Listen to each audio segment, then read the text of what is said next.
Good evening, ladies and gentlemen.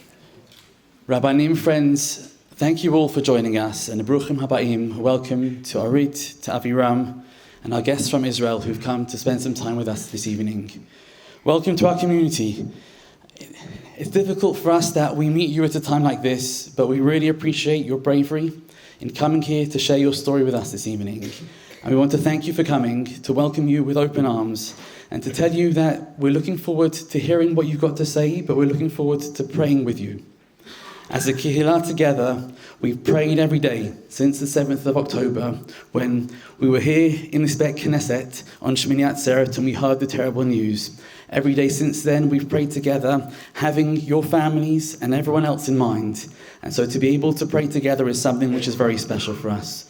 We feel it's so important that everyone hears your message. And we'd like to be those agents who are going to pass on what you say tonight to everyone who'll listen, to make sure that the hostages will always have a voice, to make sure that the messages you tell us, we look forward to hearing about Almog, about who he is, just to be able to put a face to the names which we see, to make sure that this is something which is so real and so meaningful to each and every one of us.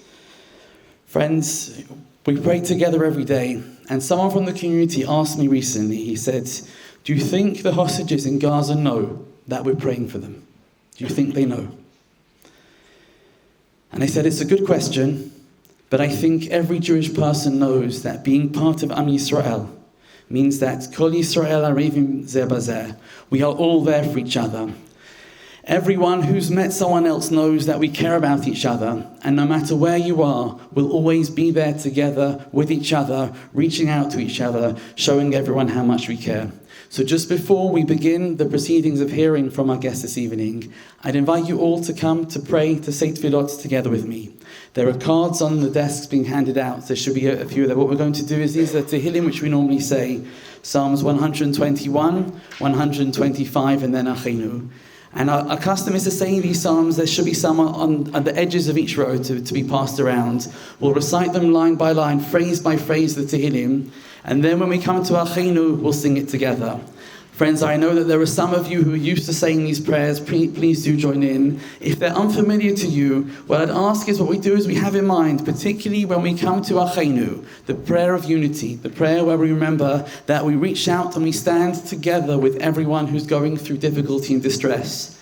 Stand that bit closer to the person next to you. Put your arm around them if you feel comfortable, and remember that no one is alone. No matter how difficult times are, we stand together and we pray together. So if I can invite everyone to be upstanding, to face towards Jerusalem, you'll notice that the wall here depicts the stone from Jerusalem as we're going to recite the prayers, having in mind all the hostages, everyone who needs a refuah shalema, and ultimately for shalom, for peace. We begin with Psalm 121.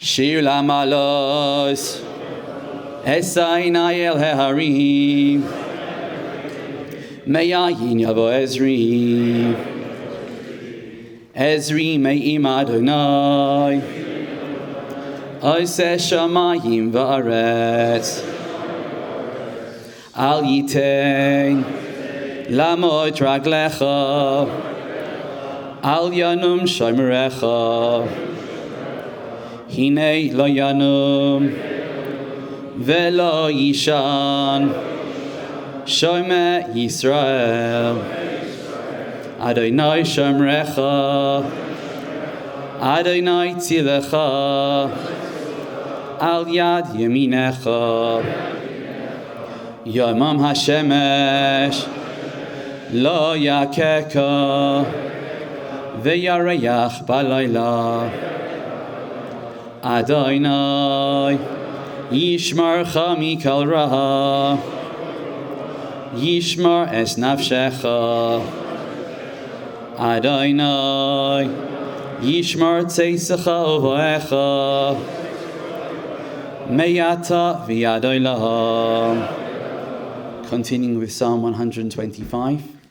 Shir hama'alos Havoitchim b'Adonai Kahar Tzion Lo yimot Li'olam yeshev Yerushalayim Harim saviv la V'Adonai saviv li'amoi me'ata v'yad olam ki lo yanuach shevet haresha al goral hatzadikim lema'an lo yishlechu hatzadikim bi'avlasa yedeihem heitiva Adonai latovim ve'lisharim b'liboisam v'hamatim al kalkaloisam yolichem Adonai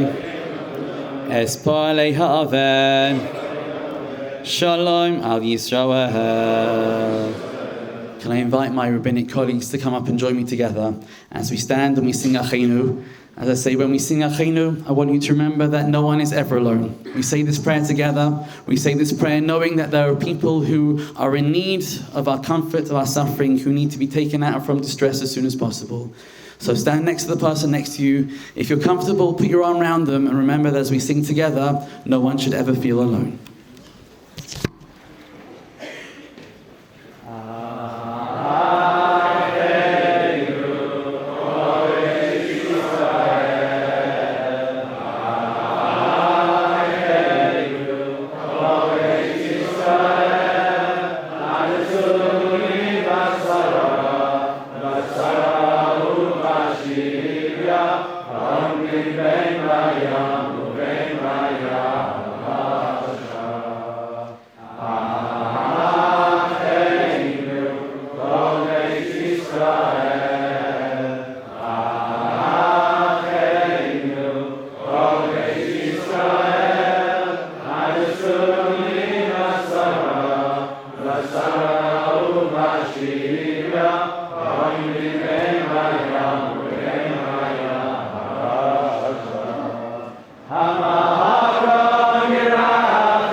Ladies and gentlemen, please be seated.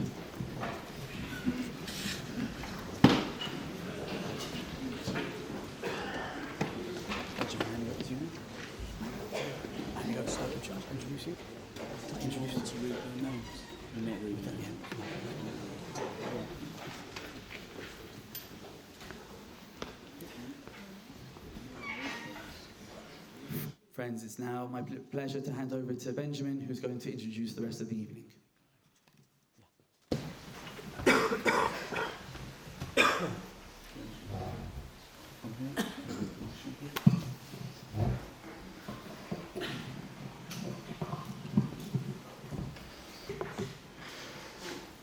Good evening to everybody here. Can I be heard? Yes. Clearly? I don't think the microphone's on, but can I be heard all the way at the back? Wonderful. It's a great privilege to be here with all of you, and I want to begin by extending some profound notes of thanks. First of all, to Rabbi Binstock. Rabbi Binstock was contacted only in recent days, and he said that he would open his kihila to the words that we're going to hear from our guests here tonight. Rabbi Binstock, thank you so very much for your leadership and for your confidence in the kihila that you steward, knowing that they would surely turn out in number. And I can tell you that rendition of Achenu is among the most emotional renditions of any prayer that I've ever seen in my life, and it's testament to you and all the members of your community here in Hale. Thank you so very much, Rabbi. I also want to thank Benjamin Salon. Thank you very, very much, Benjamin. I don't know where you are, like the Almighty. I can't see you, but I believe you're here. You're there. There you are. Okay. Thank you very much indeed. To my co-founder, Rosita Panini. Thank you, Rosita, for everything that you do. And from afar to Richard Offenbacher, who has worked behind the scenes to coordinate this evening as well, and also to our partners, Magen David Adom. One final note of thanks to the security team and to the members of the police for keeping us safe here this evening and each and every day, and I'm sure you'll join me in extending a round of applause to them for that purpose.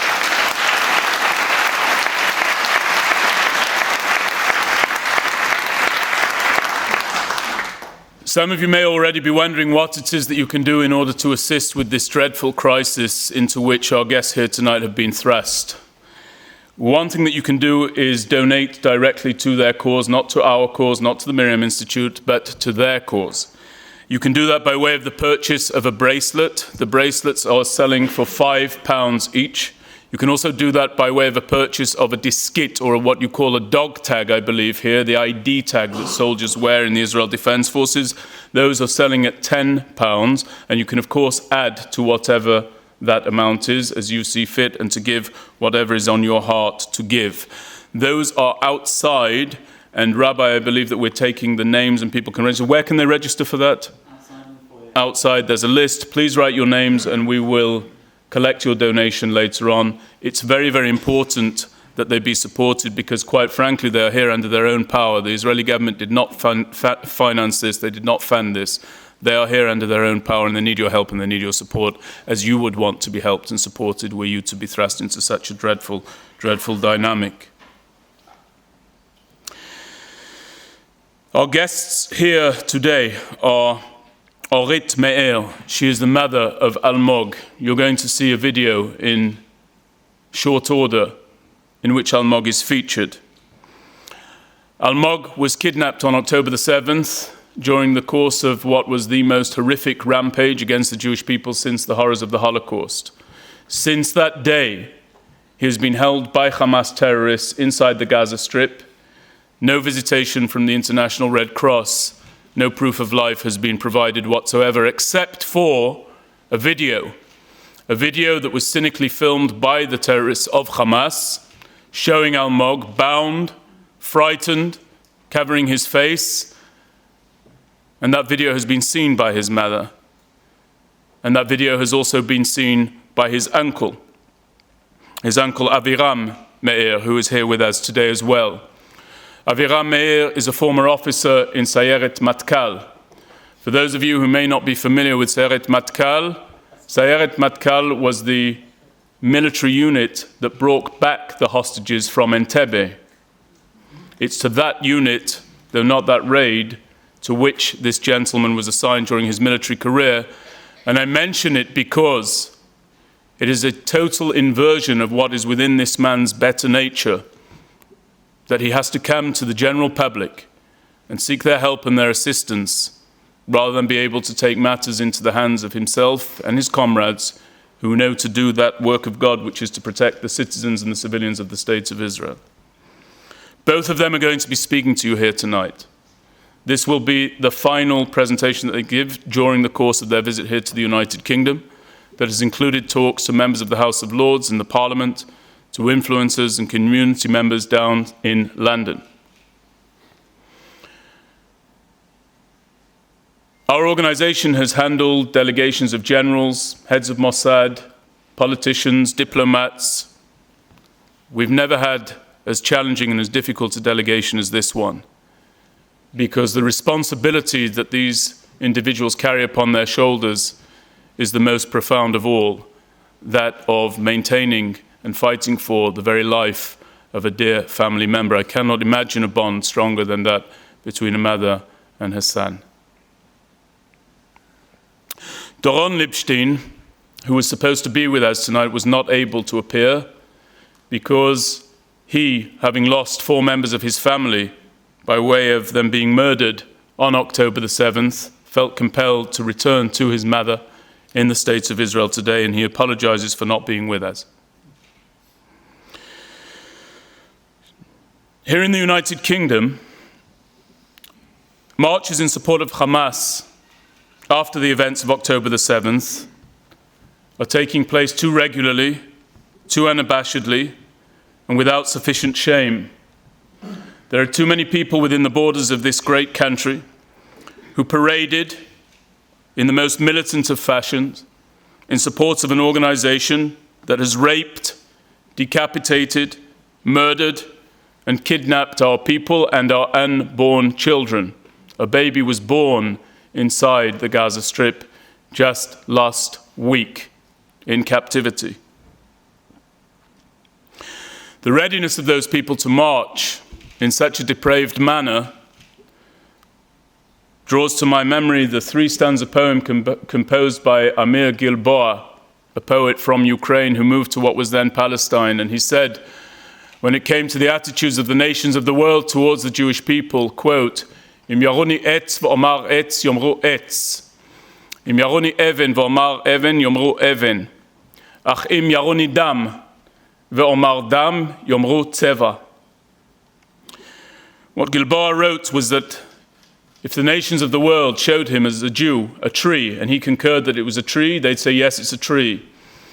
If they showed him a stone and he concurred that it was a stone, they'd say, yes, it's a stone. But if they were to show him his Jewish blood spilled, and he was to concur that it was his Jewish blood spilled, they'd say, it's not Jewish blood, it's just paint. It's just color. How tragic it is that we see that there are hundreds of thousands within this once great country who would reduce the value of spilled Jewish blood to nothing more than color and spilled paint. I'm a veteran of service in the Israel Defense Forces. I served in the Second Lebanon War in 2006, deep inside Lebanon. I did so again in 2012 during Operation Pillar of Defense, and again in Operation Protective Edge in 2014.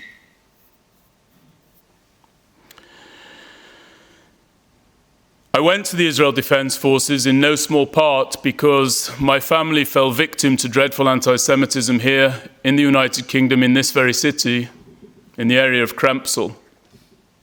When he was 16 years of age, my older brother Jonathan was beaten so severely that he had to undergo 3 liver transplants as a consequence of the injuries that he sustained, his health deteriorating after a severe attack was wrought upon him by 7 men at 8:30 in the morning on his way to the King David High School. In September of 2020, Jonathan had to undergo a 4th liver transplant. During those intervening years, he had gotten married. He has a daughter named Maya. Bezrat Hashem, with God's help, B'Sha'at Tovah, he has another child now on the way. I make mention of that only because I want all of you to know that I know and recognize, though I no longer live here, the realities of Jew hatred. I want to speak for just a moment about the soldiers of the Israel Defense Forces who are not represented here today. Having walked the walk into the war zones that I just mentioned, I can tell you well that I know the mindset of our soldiers, I know the morality with which they act, and I also know the mindset of our enemies. And it's high time that everybody understood it's either them or us. Can't coexist with these monsters.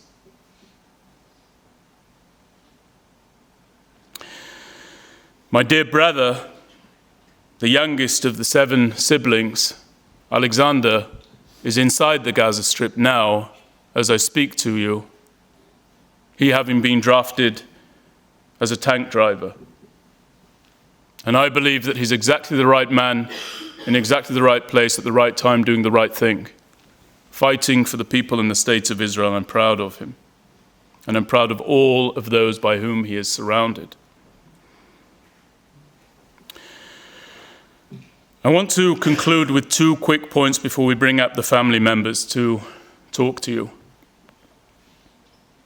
During the 4th liver transplant that my brother was required to undergo, there was, about a week prior to that surgery, a dreadful downturn in his health. He'd been admitted some months earlier with liver failure, and then in the course of a weekend, he was moved into the intensive care unit with lung failure and with kidney failure, and he was a stroke away from heart failure. As a result of that, it was decided by his surgical team that he should not be operated on. And I received a telephone call from his anesthesiologist who urged me to cease treatment, which I resisted. And as he was lobbying me to cease treatment for humane reasons, he reiterated that which I've just told you, that Jonathan had been admitted with liver failure. He then had lung failure, kidney failure, might have heart failure. And then he went on to say something almost by the by. He said, now he can recover from all of those, of course, but it's very unlikely. And when he uttered those words, he can recover from those, of course, I learned something that I'd never known until that phone call. I'd learned that organ failure doesn't have to be fatal. I'd always thought that if kidneys fail, that's the end of one's kidneys, lungs, and so on. But actually there are two kinds of failure. There's an acute failure, which can be fleeting, and there is a chronic failure, which has much more permanent ramifications. I mention that for one reason only. Of course, my brother did recover. But failure, remember this, friends, is not necessarily fatal. The reality of the matter is, and I won't insult anybody's intelligence by pretending otherwise, that the occurrence of October the 7th signifies the greatest failure of the security forces of the State of Israel since our founding and of our leadership. But failure need not be fatal. This failure will not be fatal. You're not watching the demise of the State of Israel. You're not witnessing the destruction of the one and only Jewish state. What you're actually, in my opinion, bearing witness to is the State of Israel stepping into its finest hour. Our soldiers are on the march. We are finding victory in every engagement with these terrorists. And I do believe that we will smash them and destroy them and vanquish them from the face of the earth. And I do believe that we might yet bring home our hostages, who, as you sang with such devotion, are our brethren, each and every one of them. Because I stand here in a Bet Knesset, I conclude with this quote: "B'makom she'en anashim, hishtadel lihyot ish." In a place where there is no humanity, strive to be human. There is no humanity among Hamas. Our soldiers are in the midst of delivering humanity to a place that hitherto has been ruled by demons and nothing less than that. Those soldiers will be accused of war crimes, but they're not criminals. They are malachim.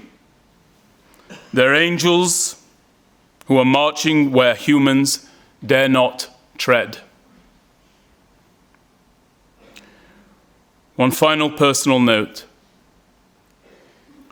When that anesthesiologist contacted me, my brother was in the room and he was croaking. The human body emits a croaking sign when it's about to pass from this earth. That's how close he came. But be very, very clear, all of you.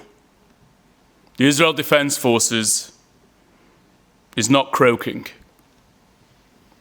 In fact, what all of you are hearing, what all of you are seeing in the media coverage, what you're listening to, is the roar of the Lion of Judah. And the beloved Israel that you paused to wonder whether it was safe or not on October the 7th, I can assure you remains strong, remains certain and remains a beacon of security and a blanket of safety for every Jew on this earth. Be'ezrat Hashem,